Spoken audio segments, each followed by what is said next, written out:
So here I put monogamous for the king.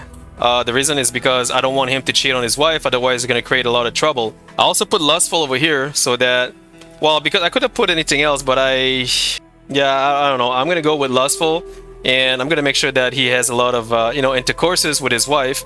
And because he's going to have a lot of intercourses with his wife, she's going to have low fertility, because having too many kids is not a good thing. I do want her to have kids, but not too many, you know what I mean?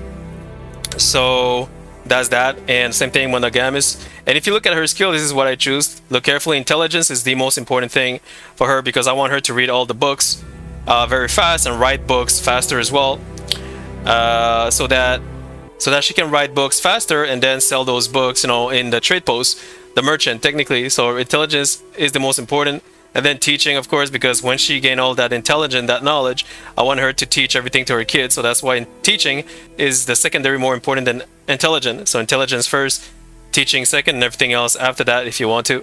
And here she has enlightener, double the chance of passing knowledge to another lord during a wise conversation.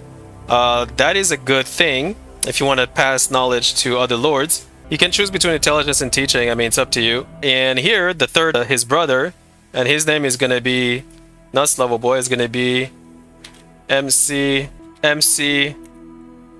Pickle. MC Pickle. I'm gonna call him MC Pickle. And his strength is management.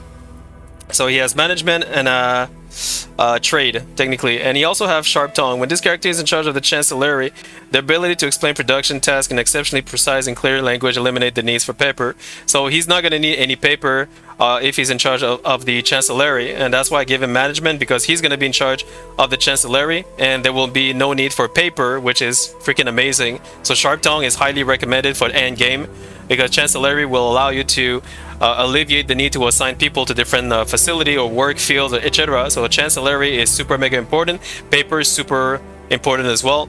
So you want to have sharp tongue. That's what I choose anyway.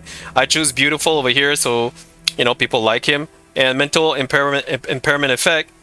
Well, people like him. I want some girls, someone to fall in love with him so he can get married as well. Mental impairment effect, and here minus 50 experience in gaining from learning. So he's not going to be in charge of learning any books as well. That's why I give him mental impairment effect, because he's not going to read any book technically. I mean, if he does, I don't mind, but I mean, it's not going to be his main thing. You know what I mean? So that's how I would start a brand new base with these stats. So look carefully, and you can play with that if you want to. But most important is a sharp tongue and diplomat. And maybe this one insightful as well. Also, depending which village you pick, but as you can see over here, these are the resources for this village, Silver Haven, that I'm taking. And as you can see, I have a lot of okay woods, a lot of like ore, iron. I mean, a lot of rye, but I don't have a lot of herbs. So basically, when you ask what do you want the other village around you to give you, you choose herb, so that you want to have herbs as well. And the other one, I can choose also herbs or rutabaga technically.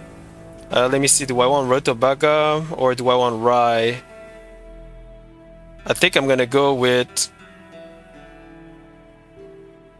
herbs. I'm gonna go with herbs. Well, yeah, I'm gonna go with herbs because I don't have a lot of herbs and I need a lot of herbs later on. And everything else, the rutabaga, you can get it like very easily. The rye can get it very easily. So this is what I would choose if I were to do a new base. And the parameter over here, you can choose any scenario, but if you don't want to have any scenarios, which can be something more advanced, you can go with no scenario at the bottom over here. You can choose no crisis, or you can choose the unholy horde, which is a special group of people who will try to attack you if you don't progress in time. Or you can choose no crisis as well. Peaceful mode, normal, so here you can take peaceful mode. So game difficulty is reduced and neighbors won't bother you unless you initiate aggressive action yourself. The number of starting resources has also been increased.